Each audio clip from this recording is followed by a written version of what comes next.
सांधेदुखी, पावसाळा आलेला आहे आणि सांधेदुखी आता सगळ्यांची वाढलेली आहे.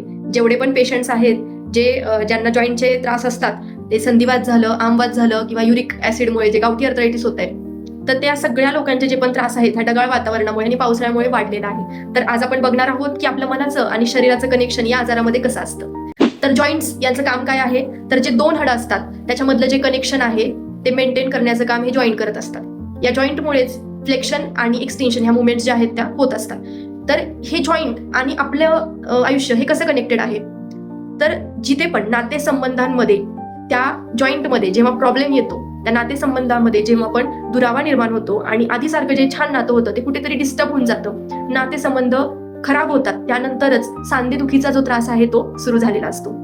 संधी म्हणजे काय, तर दोन लोकांमधलं जे आहे ते कनेक्शन, आणि जेव्हा पण नातेसंबंध तुमचे खराब होणार तेव्हा तुमचे जॉईंट जे ते अफेक्ट होणार. मग कदाचित तुमचं आणि तुमच्या मुलाचं नातं असू शकतं, एका आईचं एका मुलाचं नातं असू शकतं, वडिलांचं आणि मुलीचं नातं असू शकतं, किंवा नवरा बायकोचं नातं असू शकतं, सासू सुनेचं नातं असू शकतं, ज्याच्यामध्ये कॉन्फ्लिक्ट कुठेतरी निर्माण झाले आणि त्यानंतर सांधेदुखी जी आहे ती सुरू झाली.